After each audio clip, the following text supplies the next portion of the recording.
शांति, संतोष धन सबसे बड़ा धन है? जितना भी संतोष धन है वो सबसे बड़ा धन है। और ये संतोष सुख शांति कब प्रदान होगी?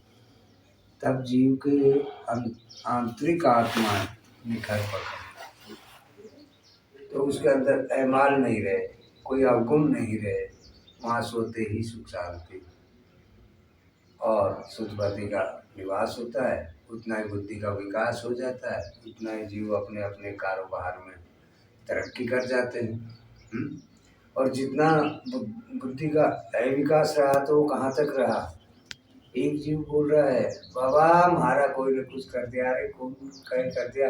ये जो एक तो हो गई शक की बीमारी, और उस शक की बीमारी से चलते चलते चलते चलते आप कितना ही बड़े शक पर पहुंच चुके हो। और एक हो गई इस तरह की, मान लो अंदर आत्मा से आपने परमात्मा को क्या देखा। एक जीव कह रहा है भाई मैं तो परमात्मा के प्रभु के रूप में मानता हूँ, एक कहता है कि मैं देवता रूप में मानता हूँ। और भाई माता पिता और गुरु की तो हर जीव को मान्यता करनी ही पड़ेगी। वो तो पद्मी एक ऐसी है कि उसमें तो कोई संकोच ही नहीं है। वो तीनों पद्मी जिस दिन उनकी मान खत्म होगी तो सभी देवताओं की भी नौका डगमगागी, और भी सारी कहानी। तो माता पिता और गुरुदेव की तो सेवा संसार में है ही है। बाकी का रही बात एक मान्यता के ऊपर, आप कोई भी रूप में मान रहे हो, वो तो कहता है कि तू जिसमें रूप में तू देखेगा मैं तो उसी रूप में खड़ा हूँ। अब आप आत्मा में उसको देव रूपी या उसको परमात्मा का प्रभु का रूप मालिक कहो, प्रभु कहो, जैसा रूप में तू देखेगा बोला जीव मैं तो वैसा ही रूप में तो तेरे सामने। अब वो उपजताई आपके अंदर से हुई या बाहर से, बताइए। अंदर आत्मा से ही तो करनी पड़ेगी, गलत तो नहीं कह रहा हूँ। मानो कोई भी जीव है, कोई भी बच्चा बच्चे अगर उन्हें गलती कर दी, माँ बाप थोड़ा धमका भी देता है, माँ बाप धमका देता है, गुरु भी धमका देता है। गुरु क्लास में पढ़ाता है, वो एक पाठ एक रोज पढ़ाएगा और उसको कहेगा कि याद कर कर आना। वो आपको उसी पाठ को 24 घंटे नहीं पढ़ाने बैठा रहेगा, और बार बार उसी एक ही पाठ को नहीं पढ़ाएगा, आगे भी उसने पढ़ाना। तो इसी तरीके से एक क्लास में कितने बच्चे पढ़ते हैं जैसे, अब वो सभी बच्चे जो है एक ही विचार की तो पढ़ाई नहीं करते, एक ही उनकी मनोकामना नहीं रहती। पढ़ लिख करके कोई कहेगा मैं ये बनना चाहता हूँ, कोई कहेगा मैं ये बनना चाहता हूँ। उनकी आत्माओं की भी वो रहती है, लैंग्वेज, विचार धारा। इसी हिसाब से अब टीचर का भी क्या दोष, टीचर तो पढ़ा रहा है, पढ़ा तो सभी को रहा है। अब उसमें सभी में सबके बराबर के नंबर क्यों नहीं आ जाते, और सभी को सभी मतलब जो है उसी फर्स्ट ईयर डिग्री में क्यों नहीं पास हो जाते। उसमें भी फर्स्ट सेकंड थर्ड, बहुत से कहेंगे हाँ भाई हमारे सप्लीमेंट्री आ गया पर पास हो गया, और कोई फिर भी मान ले उससे भी रह गया तो वो बोला फेल हो, गिरीश लग गई, पास हो गया, सप्लीमेंट्री हो गया वो तो, और एक उससे भी नीचे उम गया तो बड़ा फेल हो गया। तो कहने का मतलब क्या है, अब मास्टर ने तो सब बच्चों को बराबर पढ़ाया। इसी तरीके से वेद भगवान साधु संत में, गुरु पीरों में, इनमें भी जो शिक्षाएं दी जाती हैं वो भी उसी तरीके से दी जा रही है। अब जैसे आप आए, आपकी इतनी सी उस विचारधारा को लाए, यही विचारधारा आपके लिए बहुत बड़ी भी दखल अंदाज दे जाती है। और यही विचार आपके अब समझ में आने पर आपका अविकार, अंधकार, अवगुण दूर जाने के बाद तो आपको ये एक कौन सा झाड़ा लग गया कि अंदर की आत्मा का शुद्धिकरण हुआ। और अंदर की आत्मा का जब शुद्धिकरण हुआ तो ज्योति से ज्योति की जागृतता हुई है। गलत तो नहीं कह रहा हूँ। तो उतना ही सुख शांति संपत्ति प्रधान होती है। अब एक जीव कह दे कि है भाई हम जाते हैं, अरे गुरु जी के ले जाएंगे, गुरु महाराज के ले जाएंगे, साधु को ले जाएंगे, गुरु महाराज के ले जाएंगे, अपना समय नष्ट हो जाएगा। अरे अपन ने कुछ खर्चा करना पड़ेगा, क्या करेंगे चल के। अब भाई ठीक है, वो सोच भी उसी की हुई, जबकि वो ना तो उसका खर्चा हो रहा है, उसका कोई खर्चा नहीं हो रहा है उसमें। क्यों नहीं हो रहा है कि जिस आत्मा से वो आ रहा है उसी आत्मा से आगे से उसको देने में लगा हुआ है। अब अंतरात्मा से तो ऊपर सोच से मानो यहाँ एक ये धार्मिक स्तर, यानी कि शिक्षा आधार के लिए ही साधु संत भगवान जो भी हैं शिक्षा आधार के लिए ही ये स्थलों पर स्थानों पर बैठते हैं। और उसी हिसाब से जितने भी गुरुद्वारे मठ मंदिर आश्रम जो भी हैं, और मतलब इन चीज़ों में भी वही शिक्षा दी जा रही है और वही आधार से शिक्षा क्लासों में कहने का मतलब आपको किताब से ज्ञान दिया गया, लेकिन संतों का ज्ञान जो ज्ञान है वो कुछ ऐसा ज्ञान है कि जो गुप्त ज्ञान भी है। अब गुप्त ज्ञान कौन सा हो गया कि आंतरिक आत्मा से उनको तो वो जागृता है और उन्हीं से उपजा हुआ आपका वो अक्षरों का ज्ञान है। आज देखिए आप क्लास के अंदर जब गए होंगे तो सबसे पहली क्लास संत कौन सी पढ़ाते हैं? मर्यादा है, मर्यादा पुरुषोत्तम राम जिसको कहलाया गया। अब मर्यादाएं कौन सी चीज है भाई? अपने माता पिता का कभी उल्लंघन मत करना, माता पिता को कभी कड़वा लफ्ज मत बोल देना और गुरु को भी कभी कड़वा लफ्ज मत बोल देना। आप स्कूल में पढ़ने जाते हो, मास्टर के मन भाया, तुमने पढ़ाई ठीक ठाक की, बोलने की सभ्यता रखी, मर्यादा रखी, मास्टर को प्यारा लगा, मास्टर का आप पर ध्यान उतना ही तेजी से जाएगा, उतनी तेजी से आपको बुद्धि की जो मतलब विकास का प्रकरण हुआ, यानी कि प्रकाश हुआ। इसी तरीके से संतों का संबंध है। यही गुरुकुल विश्वविद्यालयों की शिक्षा है। जो मान लो जीव एक उधर स्कूल में टीचर पढ़ा रहा है, एक जगह गुरु आपको कोई भी कार्य में, बिजनेस में, सर्विस में, हर जगह वहाँ कार्य सिखा रहा है, हर मजदूरी के बारे में।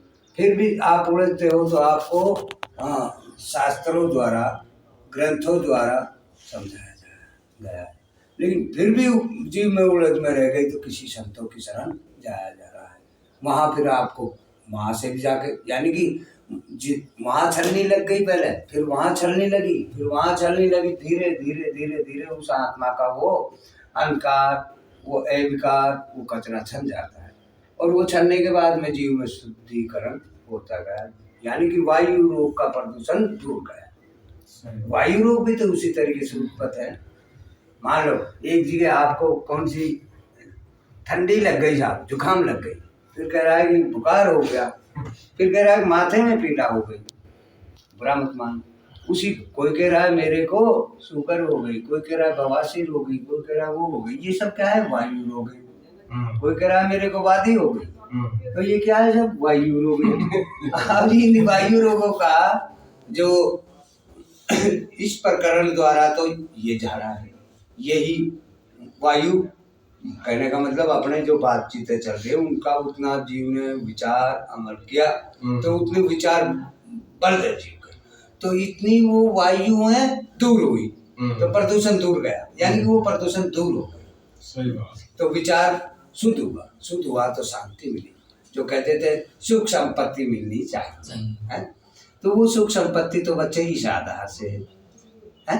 गुरु का काम है आपके एमालों को दूर करना, आपके विचारों को दूर करना, अवगुणों को दूर करना और उसमें शुद्धिकरण के विचारधारा विराजमान करना। इसीलिए गुरुओं की साधु संतों की, भगवान की जो सेवाएं हैं या भगत की जो मर्यादाओं के आधार से एक दूसरे को एक दूसरा सम्मानित करते हैं, इसी आधार से कहने का मतलब जो भी जीव है, जिसको जो भी कुछ मिला और जितना भी जीव का बढ़ना हुआ वो इस तरीके से हुआ। अब जीव चाहे कितना ही भी तो बढ़ जाओ, गुरु का समझाना होता है कितनी आपको तेज बरस जाओ, लेकिन कभी भी जीवन में घमंड नहीं करना। घमंड एक क्या है? जीव को एक जगह खूब देर बरसती गई और धीरे धीरे धीरे धीरे वो पैसा उसको घमंड देगा तो वो एमालों की तरफ चलने लगा। वही पैसा जरूरत में काम आया, जरूरत में उसको सब तरीके से सुख शांति दी, और फिर उसको एमाल शुरू होने के बाद लक्ष्मी का धीरे धीरे धीरे धीरे वहाँ से वो डाउन होने लगा। वो देखा कि दूसरा जीव उसको सही दिखा तो लक्ष्मी ने वहाँ देखा कहाँ यहाँ शुद्धिकरण है, वो वहाँ से छोड़ वहाँ निवास करना शुरू हो गया। तो इस तरीके से उसमें बताइए कि कौन सी, इसमें ना कोई मजहब जाति धर्मों की बात है, ना कोई अमीर गरीब की कोई बात है। इसके अंदर तो जीव का सोम के अंदर आत्माओं से उस तरीके से विचार और अपने एमालों को सुधार करके और अपने विचारधाराओं में इस तरीके से जैसे जीव अपना जीवन की जीवनी में जितना रहना चाह उतना ही जीव उस तरीके से सुख शांति में आते हैं। अब बताइए कि इसमें कोई तो कह देता है भाई फला, अब वो एक माध्यम और जरिया तो लगा कि जितनी भी जीवाणु उत्पत्त है ये सब 5 तत्वों में कर तो सभी जीवाणु, लेकिन 25 प्रवृत्ति जो लगाई गई उसकी भी जरूरत पड़ी। वो 5 तत्व तो मान हर जीव 5 तत्वों में कर उत्पत्त है, सबके पवन फिरकी चली हुई है।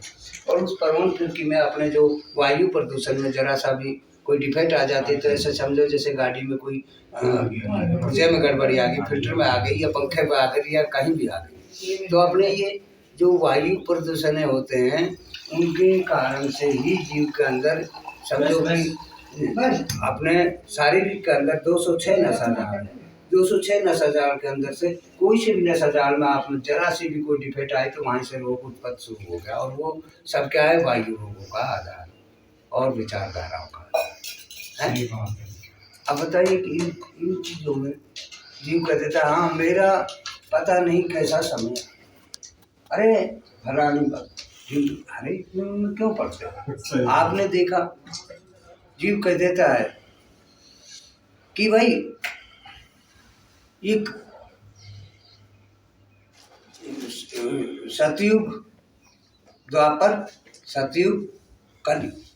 अब ये द्वापर, सतयुग, कलयुग, अरे इनमें जीवान की प्रवृत्ति उपज तो जब भी ऐसी थी और आज भी ऐसी है। लेकिन ये जो आप जो को सुनते हो कि भाई कलयुग, और कलयुग का मतलब क्या है, जो कल था वो आज भी है और आज है जो कल था, यानी कि और आज है जो कल था और जो आज है जो आगे था जो आज है जो कल। अब उसमें एक मन का विचार करने की बात है। मानो जीव के मनोरंजन, आपने कितने कितने तरह के कपड़े पहने हुए, गलत तो नहीं कह रहा, आखिरकार कि जो अंदर अपने शरीर के अंदर सभी जीवों के अंदर वही लाल रंग होगा। अब भेद का मतलब ये भेद में भी कि भाई जैसा अंदर से लाल दिखाई है ऐसे ही बाहर से देख रहा तो ऐसा अंदर से भी होना चाहिए, यानी शुद्ध वातावरण है। अगर डॉक्टर मान लो चेकिंग करता है भाई इसके तो खून में डिफेक्ट है, इसके ये है, मतलब उनमें भी देखो कई तरह के खून, रंग तो एक है लेकिन उसके अंदर भी देखो कितनी होगा। तो उसमें क्या है कि जीव की श्वासन क्रिया के आधार से है, ग्रुपों का हिसाब जो लगाया वो भी उसी से है। उसी के अंदर से सोचने के विचार बुद्धि कि एक जीव की बुद्धि बहुत तेज है, एक की तामसी है। खाने के ऊपर भी तो बात हुई। आप मानो हर चीज में मान लो जीव कह देता है भाई राम नाम, राम नाम अंदर मान लो अपने ये प्रसाद बनाते हैं, हाँ भाई रे राम रस डालना, राम रस। दूसरा कर है लंका राम भी, लेकिन कम था। अब एक तो उसको तेज खाने वाला, एक हल्का खाने वाला। मेहनती जीव तो तेज को भी बचा गया, और जो वैसा बुद्धिमान जीव तो है उसकी मतलब मेहनत उस तरीके से आप ध्यान करेंगे, उसके लिए तेज बच्चे आप खिला कर देखो, तेज चीजें वो नहीं खाई जाएगी। उससे क्यों नहीं खाई जाएगी? तो बुद्धि का परपुरन का संतुलन बिगड़ जाएगा, बिगड़ जाएगा। इसी तरीके से जो ये नहीं है उनका, नहीं बाहर है। मान लो संत उसके बारे में कोई कोई निवारण लिखा है और निकल जाता है और उसमें बुद्धि का प्रकरण जो होता है तो बुद्धि द्वारा वैसे भी समझाना उनको, और उनकी जो कह देते हैं कि उनकी जो काया पर रहता है वो शुद्धिकरण रहता है कि दूसरा जीव अगर उस तरह का जाएगा वहाँ उतना अगर पृथ्वी प्राकृतिक से साक्षी परवर्ती शुद्धिकरण में है तो इतना ही प्रदूषण वो सामने। तो बताइए कहाँ सेवा गलत रहेगी और कहाँ माँ बापों की गलत रहेगी? ना तो माँ बापों की गलत सेवा रही, ना ही यानी शांति की सेवा, गलत नहीं रही। समझ गए? उसी को कह दिया कि सर्व माया वापर, उसी को कह दिया सर्वमयी शक्ति, कि वो सब कुछ जान रहे हैं लेकिन वो फिर भी कितने सीख क्यों? हर इनको मालूम होता है कि इनसे हम भी इन्हीं की जैसी वस्ती में निकाल सो रहे तो फिर कैसे बात करेंगे? तो रहना उनके विचारों से भी पड़ता है, लेकिन फिर भी संत का गुप्त रहना एक ये चीज है कि वो अपना शुद्धिकरण कर्म को नहीं छोड़ सकते कि कहा सुबह शाम तो कम से कम मत। अगर कुछ भी नाम आप निकालते हो, नाम और उस नाम को अगर आप लेकर चलो उस नाम में भी शुद्धिकरण है। जितना नाम आपने किया उतनी आपको काया का शुद्धिकरण आपको उतना का आगे का कर्म में बढ़ना होगा। तो आप देखो टाइम भी होता जा रहा है, और क्या और कहने का मतलब दर्शन मेले होते रहने चाहिए। सबसे बड़ी चीज की प्रेम भी तो प्रेम का सहारा, जहाँ सुख संपत्ति होगी वहीं प्रेम सहारा, और जहाँ प्रेम सहारा हुआ तो वहाँ संसार में सुख शांति संपत्ति नहीं है। बिल्कुल सही है, सही है। हाँ, सबसे बड़ी इसलिए कहा संतोष धन सबसे बड़ा धन है। सही बात है। जी हाँ दोस्तों, ये हमारे बाबा बिंद्रनाथ जी महाराज हैं जिनकी हम वीडियो में दिखा रहे हैं। इन्होंने बहुत ही अच्छा अभी गुरु ज्ञान दिया और जीवन में उतारने लायक वो बातें बताई जो आज हर इंसान को अपने जीवन को उतारना चाहिए।